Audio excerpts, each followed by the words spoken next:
Here with us now is professional singer, songwriter, session vocalist, recording artist, vocal coach, Denise Gordon.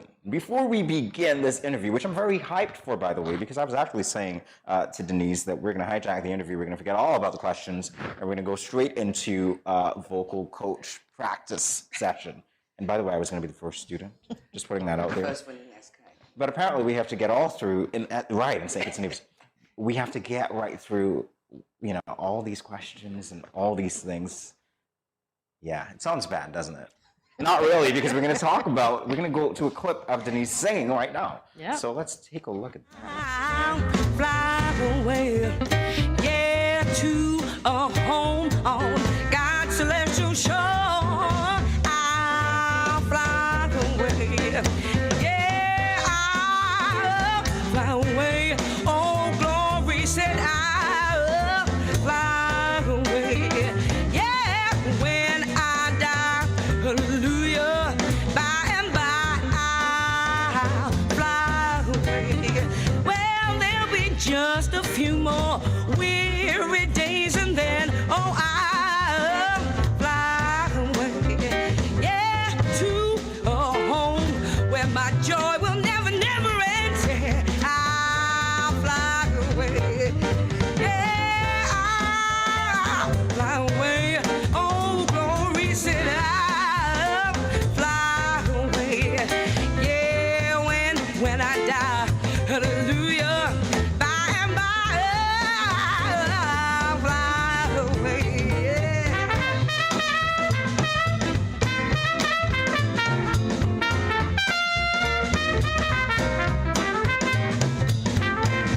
Denise. Oh my God, wow. Do you get that reaction a lot? Yeah, I think people are surprised sometimes, and that's always a nice thing that you can surprise people. Yeah. So yeah, Your yeah. voice blown away. is phenomenal. Thank you. The arrangement, everything that went into it, the execution. My God, I'm a little upset that we're not continuing to listen to it, so I'll have to look for it after. Okay. But it's great that you are here, and you do have a connection to St. Kitts and Nevis, so I do. let everyone know what that is. Yeah. Well, I was born in the UK, but both my parents are from Gingerland in Nevis. So when I was very young, I think I was around 7 when my mum first brought me out to the Caribbean. It was a bit of a shock that my grandmother's toilet was outside the house. And these things, a bit traumatizing when you come from England as a kid. But I loved Nevis. It was all, I went to school. I had relationships and friendships and went to England. And my mum always encouraged me to write to friends that I went to school with. And then I'd come back, and I've been coming back ever since. So it feels like, it always felt like home to me. By the way, I have to say, what you called traumatic about Nevis is also one of my first memories. So that's what I default to when I think Nevis, honestly. My grandmother, my great-grandmother, everything out there, yeah. And you look out and your mum says, follow your grandmother, and you go, it's okay, I don't need to go. Simple way of life, a simple way of life. But I loved it, and I was so glad that my mum brought me out young enough to appreciate that there was a culture that I came from, because growing up in England at that stage, children in England said, oh, you come from the Caribbean, you live in mud huts, and so the teacher said, well, because you're going to be going for so long, we want you to come back and speak to the whole school about your experience. And then I could explain, oh, the houses are not in rows, everybody has their own land, and it gave me quite a self-esteem about coming from the Caribbean. Good. So, yeah, very important early on. Yes. So when did you begin your singing career? Well, my mum was a church member, as most of us are. We're familiar with Sunday school, and I think I was 3. And she said, she taught me he's got the whole world in his hands, and she sent me up, and I started doing he's got the icky bicky baby in his hand. She said, you couldn't even say little baby, you said icky bicky. And that was the start. And so I've been singing since I was 3 years of age. Nice. Yeah. All right, so other than he's got the whole world in his hands, let's talk about the graduation, other songs that you sang to even get to this point. Yeah. Well, gospel was the biggest influence growing up in church. And as a young child in church, sometimes the preaching can be, you get distracted, and So the most important part of the church service was when the songs came up. And so from very early on, I had a little group called the Little Pilgrims. So we were like the Destiny's Child of Pilgrim Holiness Church. And we just spit harmonies, and then I sort of became much more like the front singer, like the Beyonce. So I had to go solo. I'm loving the energy. And that was it. I started in church, and later in my life, when I went to college, I was really influenced. When I was supposed to be studying, I was listening to Louis Armstrong and Ella Fitzgerald. And, yeah, the jazz came in, yeah. And so I just wanted to pursue it. Wow, I can see why. Yeah, because it's just in my soul, just my spirit is all about music. So you would have stuck to the jazz genre of music? Well, when we were growing up, you had artists like Whitney Houston and Anita Baker, and everything you read about them was that they came from the church. Yeah. So it kind of made you feel that there was a connection, and if they could get through, then maybe we could all get through. Okay. And so even though I liked gospel, I knew there was R&B and there was Latin music and other sorts of music. And my brothers were very eclectic. They were much older than me, so they were listening to punk music, to The Clash, Bob Marley, of course, Marvin Gaye. So I had all these influences in my house. Oh, nice. And classical piano lessons, as a child. So there's a lot in there. Well, exactly, and I'm sure it comes out when you sing. And it comes out, the more that you absorb, the more that, the input, and then the output is reflected because there's so much going on with jazz and gospel and Latin and all the other influences. Okay. Yeah. Well, not that I wasn't excited about hearing you sing or talking about other things that you've experienced, but this right here, you performed at Buckingham Palace for the Queen's Jubilee? Yes, the 50th. Wow, what an honor. Yes, I was part of the Kingdom Choir, which, again, I left and went solo. But Harry and Meghan had the pleasure of that choir. So it was the choir that I joined and did, certain performances with. And there's another group from Birmingham, England, called Black Voices. They're an a cappella group. And so I ended up joining them years later. The founder was from St. Kitts, Pemberton, Carol Pemberton, and she got an MBE for the Queen for her services to music. And so I toured and sang for the Pope, to 250,000 people, being part of, Black Voices as well. So there's so much music that's come out of St. Kitts. We don't often celebrate some of our overseas artists. That wherever you go, you say, I'm a Nivision and a Kittitian, or, even if you're in England, because our parents, we feel so much a part of the Federation, Well, that's good to hear you say. Even though we live in the UK or Canada or the US, wherever we are, we're still Nivisions and Kittitians. I love that. We'll own you. We'll claim it. We definitely will. Yeah, I belong, okay? So congratulations on all your achievements thus far again. Thank you. Why are you known as a gospel diva? I know you keep saying you went solo, so why are you known Yeah, as a gospel diva was just a handle because I was always singing. Okay. When I was about 17 or 18, I'd go out on a Saturday night and I would do Whitney Houston impressions and Tina Turner just to get in a taxi quicker, It was just fun for me. And so people always knew that I was that singer. So it wasn't diva as in... Right, we got it. Not that connotation. Okay. I would say it's probably the original connotation. Diva is somebody that you look up to, owning the craft. I have my moments. You have.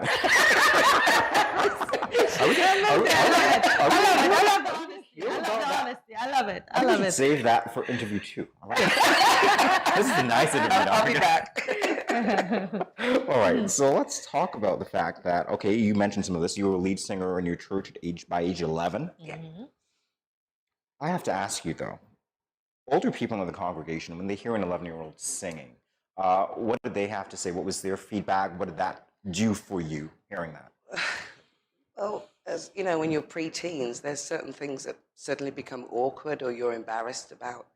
And at church, you'd have the Sunday morning service, but there'd be some sisters there and they wanted their husbands to come back in the evening, And their husbands would say, I'd come back if Denise is going to sing tonight.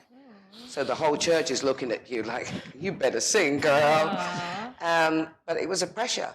I wasn't ready for it. And I kind of shied away from it for a few years in that church circle because I'd suddenly been thrust to the front, singing with people that were much older than me, and they'd still make me the lead. And I'd say, no, I just want to be in the contralto section, or I just want to be in that section. They'd say, no, you're singing the lead. So it's an adjustment. And even now when I'm teaching, I know that children go through that. You know, when they're 7 or 8, they're like, hey, and then they get to their teens and they start to become more conscious of themselves. And it's really important that you keep their confidence and encourage them to share their gift. See it as a gift. Yeah. I'm glad that you worked through it. Yeah, absolutely. Had to. You know, in church, it's like, go. Yeah, there's exactly. pressure. There's pressure there, definitely. Yeah. But I'm thankful. I'm thankful for it all. You know? You kept the membership up, so I'm grateful that you did that too. Yes. I'll get the membership of Wesleyan Holiness Church up. Okay, Wesleyan Holiness. Little trick. So I want to know, since we're talking about songs, what was the first song that you wrote? That I wrote? Oh my gosh. I think it was with a school friend. And it was, it's ended up on one of my albums. It was with a school friend, and it was influenced by Ella Fitzgerald's song, a tisket, a tasket, a brown and yellow basket. And I loved Ella Fitzgerald. And then I wrote a song called Puppy Don't Follow, which was not really about a dog. It was basically about somebody following you that needs to go back to their own home. Okay. So, yeah. So can we get a few lines of that? Because now you're singing and I'm like, oh, I'm hearing the Ella Fitzgerald. Oh yeah, I love the jazz. I love the jazz. Can you sing a few lines of that song? Of my song? Don't Follow? Yeah. Puppy don't follow. I said, a puppy, don't you follow me. Got to get right on home. Daddy's all alone. Should have been home since way past 3. You look so good, can't you see? Puppy don't follow. Ain't you got a home of your own? A home of your own. Ooh, I got goosebumps. I got goosebumps. That was so good. That was so good. You know you found a singer when you hear this, and there is no embellishment to the voice, there is no after effects or anything. You know you have a singer. You are a singer. She is, sure is. Can you tell us, what are some of your fans' favorite songs? Oh, I get asked for so many songs repeatedly. I always perform He's Got the Whole World in His Hands because it just reminds everybody where I began. And it's the type of song wherever I'm performing that will pull everybody together. Nice. And so I like to have those sort of moments. What a Wonderful World by Louis Armstrong, you know, is always requested. At the end, you know, something that lifts people up, and especially when the pandemic. Yes. What a Wonderful World was the first song that I sang when in the pandemic, and I was in Nevis, and I was playing with Jazzy Shiverton from the Greenhouse. And, you know, it was emotional because we'd gone through this dark time, and then suddenly we were able to come out of our houses and be together again, and it just made you think not to take the world for granted as we knew it. Indeed. So, yeah, mostly those iconic jazz and gospel songs. Yeah. Well, you definitely appreciate what you have when it gets taken away for a little bit. Absolutely. All right, so in that vein, I want to talk with you about your experience touring and perhaps some of the comforts that you've become accustomed to and maybe those moments of culture shock. Well, I think because I traveled so early in my life, I was 7, the first time I got on a jumbo jet, you know, and leave from London Heathrow and fly to the Caribbean. But that smell of jet fuel, I think I just got high off it. So I loved touring. And for me, that was different city, suitcase, hotel rooms, not making my bed, having breakfast ready. These are things that make you a diva. So, and it was just a wonderful experience for me. I've traveled to Brazil, I've toured in Hong Kong, China, most of Europe, France, Germany, Holland, Switzerland, Hungary, So experiencing different languages and just the cultures, different cultures, and so travel, they say, broadens the mind, and I really do believe the more you see of the world, the more you can connect with humanity because you understand. Yes. You know, you've been there and you've spoken to the people on the ground. Indeed. So yeah, I think traveling very early on, you know, gave me a thirst for touring. I'm not normally thirsty, but touring.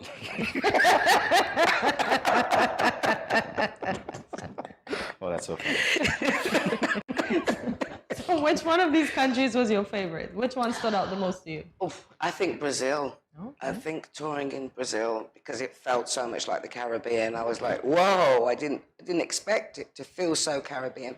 I was in Salvador Bahia, and it was that was probably one of my favorite places. And New Orleans, of course, the home of jazz. Yes.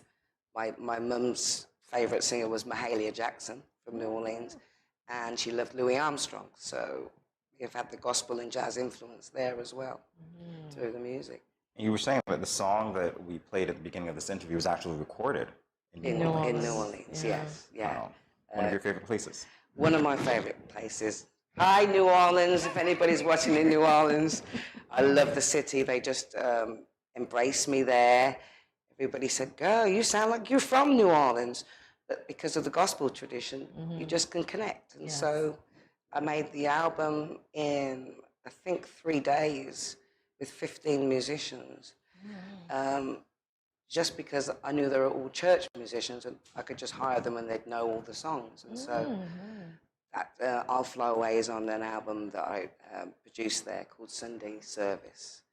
And it's got the classics on, Just a Closer Walk. How many songs? 12 or 13 songs. In 3 days? Yeah. Wow, Yeah. You're good. Yeah. Sunday service, that gets me, definitely. I think it's catchy enough. Yeah, Sunday Service. Yeah. Take My Hand, Precious Lord. All the classics that we grew up with in church. So, yeah, very proud of that, actually. Yeah.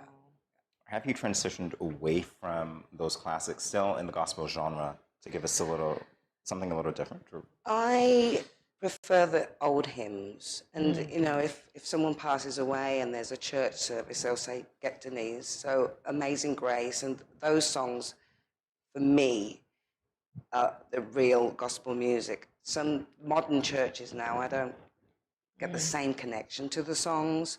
They sound more like pop music or indie music. For me, that traditional gospel music that we grew up with. The hymn book. Yeah, it's, you know, you go around the world. In Germany, there's gospel choirs wanting to sound like the States choirs, the Harlem choirs. And so our culture has really influenced everybody, and I think it's important that we celebrate it and hold on to it. Very solid point.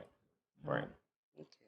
I'm actually a little different, though, I have to say. I think, because, someone with your experience with youth on your side, obviously, to Thank be you. I'm definitely coming back. Indeed. And you're absolutely right, because the experience in churches sometimes, it's like we've moved away from in order to attract a younger crowd, and yet there you are connecting and saying this is something that everybody can relate to. Yes. It's great to keep it in mind. Thank you so much for that. Thank you. Well, it's a pleasure. That's what I feel, that we sometimes overlook our own contributions around the world of what we grow with, and there are ways of delivering music in a more classical way, but the way we deliver it in our diaspora, if I go to the States, I can go into any church and I could sing Great Is Thy Faithfulness, and everybody would know our delivery and our style. And I think it's something to be celebrated, definitely. I'm thirsty for more now. Can I say that? Hearing you rattle these titles, I'm just like, wow. I can only imagine your sound. Wow. You tell me. But Jamie, you want to collab because you know Jamie sings, right? Come on, Jamie, what are we going to sing together? I'm getting pressured here. I didn't prepare for that. Jamie I said that we were sings. going to be vocal Can class. you swing low, sweet Jerry? No, that's the right key for me. Wow. Is it too high for you? Swing low, Ooh, here we go. sweet chariot, Hello. coming forth to carry me home. swing low. Ooh. Okay. I was just in the middle. Pressure. Hallelujah. Now imagine if I got vocal training. Wow. Ooh, I'm putting that out there. I'm leaving it there. leaving it there. Jamie, 6618132. Got it. All right. Got it. You heard. So, do you do vocal training here in St. Kitts? I do. Oh, you do? I Okay. teach here. Some of my students are mostly in Nevis, Okay. but happily take students in St. Kitts. I can teach online with Zoom or WhatsApp. Normally hour lessons and encourage people in confidence, breathing, relaxation, and just bringing them out, finding their voice. Yeah, I love teaching. I love it. It's a blessing for us that you are here. Wow. Yeah. And teaching. Because that tradition of great singing will continue. Absolutely. In part because of your help. So that's great. Yeah. Wow. I don't know what to say now. I'm like speechless. This That is was just, beautiful, Jamie. thank That was you. beautiful. no, hey, And I love duets. So, okay. There you go. Very Duets brave in of the you. making, guys. The duets in the making with the two of them. We never know. We're gonna sit down on something soon. It's interesting because hearing that you collaborated with Jazik, we had the pleasure of interviewing him, and Yeah. he's just such a live force. He was Yes. here, and he's, he was on Zoom, but even then, he was in a Yes. studio with his. You guys must have a lot of fun when you. Yeah, I do call him a that. professor in the studio because he's got, all the gadgets going and he's looking for sounds and frequencies and, he's really into production as well, not just the live things. We've written together, collaborated on songs. There's so much talent in the Federation, like Jazik and these people that the world should know. Everybody should be saying, hey, let's get our artists out there. It's one of the things that I keep getting, well, not surprised by, but I keep hearing. Although we are small, we can go toe to toe with just about anybody Yeah. in any field. And Absolutely. music is definitely one of those areas. Absolutely, yeah. When you think of Mel B, also from Nevis, Corrine Bailey-Ray has connections to St. Kitts, Joan Armour Trading, myself.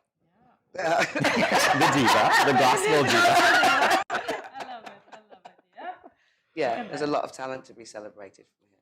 So what's next for you? Next is really establishing myself in the Caribbean. Because I toured mostly around Europe, I had set my sights to be here and make Nevis my base and perform in St. Martin and St. Kitts, of course, St. Lucia. These are all places that I've, I'm waiting for it to manifest. Yeah. So we're gonna speak at St. Lucia Jazz Festival. Yes, we're speaking it in. She's right here when you're ready. Hey. I love it. And coming up, we'll be at the Spice Mill on New Year's Eve, which I'm really excited about. So come on out. There's going to be a dinner and fabulous food and great entertainment. New Year's Eve, and basically just trying to build my name in St. Kitts so that, more people find out about Denise Gordon. I have a feeling it's going to be a whole lot easier than you might think. Well, this is a great start. So Just thank keep you. saying it. You are so welcome. It's our pleasure indeed. Really, really a pleasure. Well, we're going to be singing through the commercial. Sorry, you guys won't be able to hear it, but we're going to sing our way out of this. Well, maybe we should sing our way out of this one. I'll let you pick. Oh, you're going to let me pick? Oh, yeah. Okay. You're going to sing us to commercial. I'm sitting back. Didn't we almost have it all? Not be had until the morning. Ooh, you know you'll never love this way again. Till we almost have it all. Goosebumps.